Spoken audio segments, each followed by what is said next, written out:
bagaimana mengintegrasikan internet dalam pendidikan calon imam. Misal ada seminaris intens berkomunikasi dengan nona via internet. Bagaimana saran dan pendapatmu? Ini kamu diskusi ya. Diskusikan.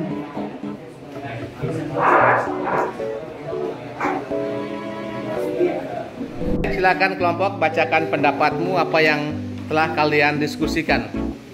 Oke, selamat pagi Romo dan teman-teman sekalian. Selamat pagi. Jadi di sini kelompok kami telah mendiskusikan beberapa poin yang menurut kami sangat penting untuk kehidupan kami di seminari. Salah satu topik yang kami bahas adalah bagaimana pendapat kalian atau kami tentang teman kalian yang berpacaran dalam konteks kehidupan kita di seminari. Yang pertama, setelah kami menemukan beberapa cara agar meluruskan teman kami yang berpacaran di luar batas.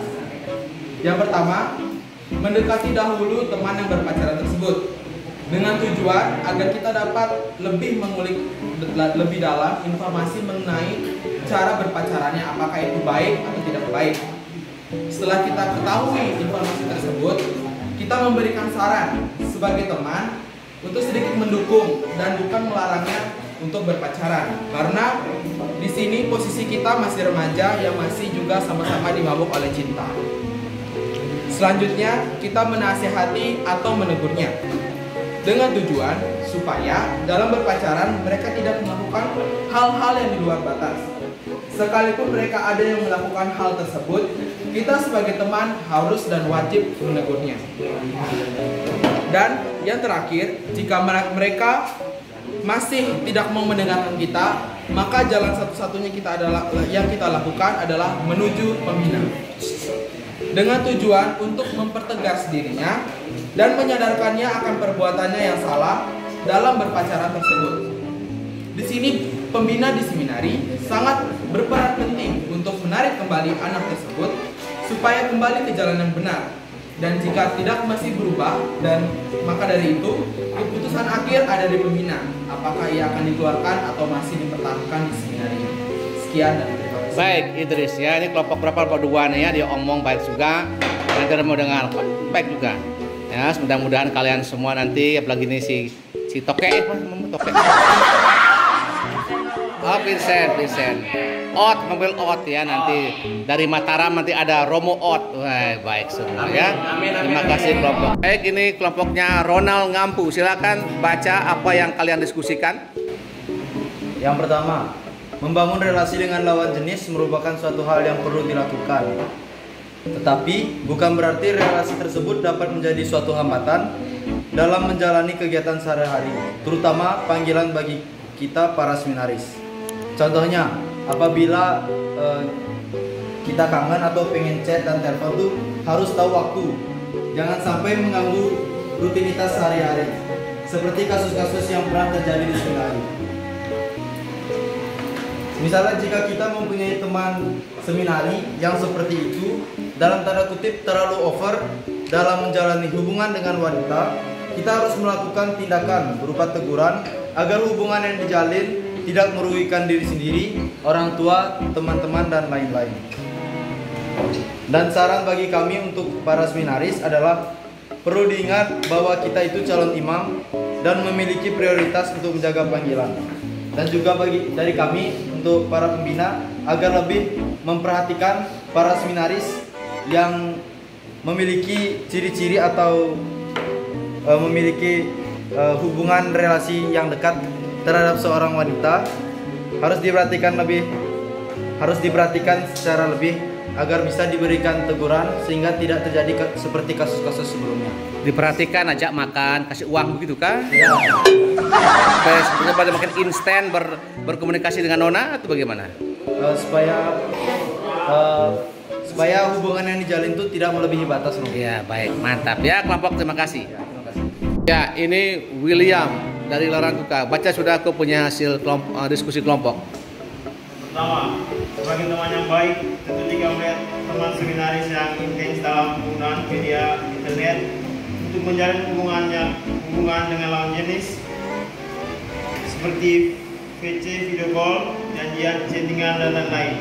tentu kami akan menegur dengan melakukan pendekatan yang baik dan memberitahunya secara halus bahwa apa yang dia berbuat ini akan menimbulkan image yang kurang baik di mata orang lain. Selain itu, hal tersebut dapat menjadi sebuah candu atau hawa nafsu yang memungkinkan seorang dapat melanggar aturan yang ada.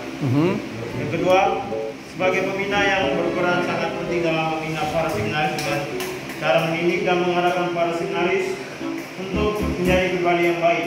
Seandainya kami menjadi pembina, tentu kalau melihat seminaris yang melanggar aturan yang sebenarnya tidak perlu dilanggar, ada rasa prihatin karena hal demikian berawal dari lingkungan keluarga. Bila orang tua mengajarkan yang baik kepada anak-anaknya, tentu anak-anaknya akan meneladani apa yang dilakukan oleh orang tua mereka tersebut. Tentu internet sangat berguna bagi kehidupan zaman modern. Namun, Kenapa? Kurang ragu kan? namun bagaimana kita menggunakannya?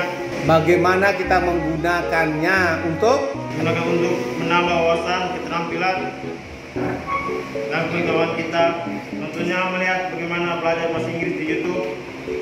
Selain itu, mungkin menambah wawasan sedikit tentang hobi atau kesukaan.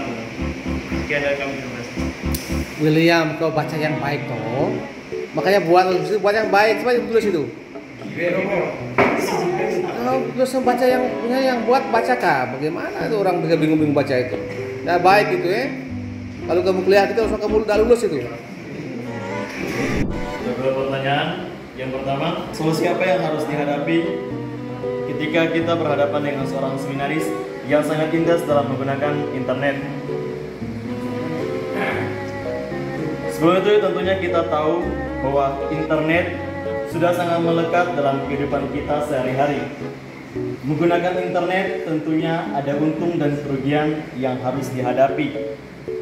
Namun, dalam kehidupan kita di seminari, semua orang tahu bahwa seminari adalah calon-calon imam. Jika menggunakan internet secara berlebihan, maka akan berdampak buruk bagi masa depan, terkhususnya dalam kehidupan menggereja.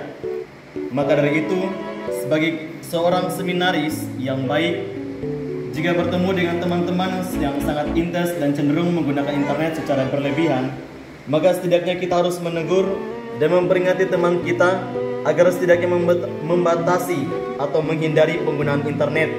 Karena jika menggunakan secara berlebihan, maka teman-teman kita akan kecanduan dan tidak fokus dalam melaksanakan kegiatan-kegiatan tertentu, salah satunya yaitu belajar dan hidup komunitas, dan khususnya hidup dalam doa. Yang kedua, bagaimana kita mengintegrasikan internet bagi calon imam atau seminaris? Sebelum itu kita tahu bahwa internet merupakan dunia maya yang menghubungkan satu orang dengan yang lain dalam dimensi dan waktu yang sama, tetapi dengan jarak yang berbeda. Internet sendiri mengalami perkembangan yang cukup pesat, bahkan mendominasi segala bidang, sehingga tak ayal internet bisa direferensikan sebagai dunia tanpa realita. Dalam kehidupan seorang seminaris yang tinggal dalam lembaga seminari yang mengikuti perkembangan zaman, tak dapat dipungkiri bahwa internet mau tidak mau harus diterima dan integrasikan sebijak mungkin sesuai dengan kebijakan formator. Contoh kebijakan yang kami ambil ketika kami menjadi seorang pembina untuk membatasi penggunaan internet, yaitu setidaknya membatasi jam-jam warnet secara efektif. Ada di mana hari untuk menggunakan internet dan ada di mana seminaris tidak menggunakan internet dan harus belajar di kelas. Yang kedua, mengalihkan sifat adiktif terhadap internet dengan berkarya dalam hal tertentu, khususnya dalam hal komsos, dan mengembangkan kemampuan anak seminaris dalam bidang-bidang tertentu. Sekian dari kami, terima kasih. Baik, tadi yang pertama tadi, ada yang intens menggunakan internet untuk kontak DP Nona, itu pelupa itu. Yang dia sampai dia menyendiri, yang orang mengong itu kah? Dia sendiri semua, tidak ketawa sendiri, senyum sendiri, hanya jadi mengong tuh. Baik, bahwa internet adalah bagian integral untuk kebutuhan, bukan lagi barang mewah. Tapi jangan lupa, internet itu semacam pisau bermata dua. Tergoda dengan bagus, dia akan bisa bantu pekerjaan dengan bagus, dengan cepat. Kalau salah gunakan, jadi adiktif. dan menjadi orang S3, senyam senyum di sini. Dan sebagai seminaris, kalau itu menjadi ahli keterangan internet dan hal-hal yang seperti itu, menemukan donor dan sebagainya, pasti akibatnya tidak bagus, kan? Akhirnya saya ragu-ragu dulu. Dan kelas 3 ragu-ragu buat apa? Ragu-ragu tinggal si Tony, si Tupi, si Sensi, si Sensi. Kenapa? Karena kok percabulan luar. Teman-temannya zaman dulu tidak ada internet. Tidak ada internet. Semua baca di koran, baca di perpus. Ya. Tapi memang namanya panggilan itu memang suatu perjuangan ya. Panggilan itu tidak otomatis tidak. Tuhan berikan engkau, kau harus kembangkan. Sama dengan orang kasih uang apa? 5 talenta, 10 talenta, 1. Yang 1 disembunyikan. Akhirnya no. Ya. Jadi begitu. Kalau bisa ngomong ini karena kita mengalami seperti itu dulu. SMA mengalami seperti itu ya. Kami nakal betul. Tapi otak main kan. Kalau tugas, namanya tugas kimia, pagi diberikan, sore harus selesai. Kami sekolah masih lapar, mohon kel ada. Tidak ada uang satu, tidak ada uang. Jadi mengapa? Jadi semangat ke dalam kita. Kalau beratnya semangat, artinya biarpun kau naik pesawat, naik helikopter, otak bodoh tak bodoh. Dari dalam, ada bilang inspire. Dari dalam untuk menggerak sesuatu di dalam. Sehingga mengapa dari makanan itu seperti itu? Minum racun, megang hal yang sangat ekstrim. Ya. Itu harus di dalam sendiri. Oh, biar hujan angin, biar gunung meledak, saya masih tak bisa bercelat. Dan kalau saya tidak pernah baca nanti. Takut itu saya juga lupa. Apa dia? Aku sendiri coba.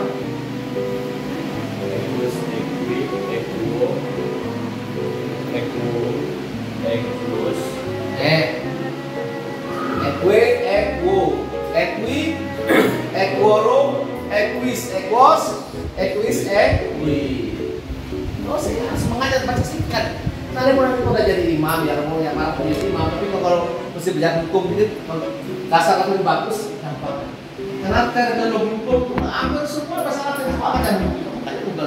Terminologi hukum, nah itu semua keluar. Jadi demikian ya. Jadi mengharap tahun ini ya sana pun kamu nggak terus ya. Itu Romo mengharap untuk semua terus kita ya. Ya silakan ya.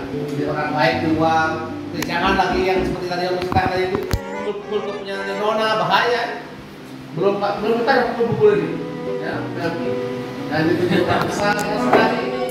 Bukan di sini kelas. Koma jadi imam yang baik nih koma. Yang mudah pun dikirim ke malam saja. Di malam dan orang kaji besar. Karena kampus kita sana dekat sedikit ya. Hei, gitu. Makan enak. Tempat juga agak dingin sedikit. Ya. Jadi demikian semuanya. Robert kolam atau kolam tidak? Ya kolam apa sendiri? Iya, benar. Cuma jangan selamat tuh. Lama jadi rombongan anak. Berarti kolam juga menjadi kain. Kain donat. Ersan kolam juga. Lama jadi Yesus. Mantap. Jadi demikian. Jadi kita cukup dulu. Kalau lapar bukan pun juga lapar. Itu sudah makan. Baik, demikian dulu ya nanti. Kalau kerjakan itu tugas itu segera buat. Minimal ada 3 buku. Yang lain oleh sumber-sumber punya website silahkan. Tapi menurut buku minimal 3 buku. Demikian ya.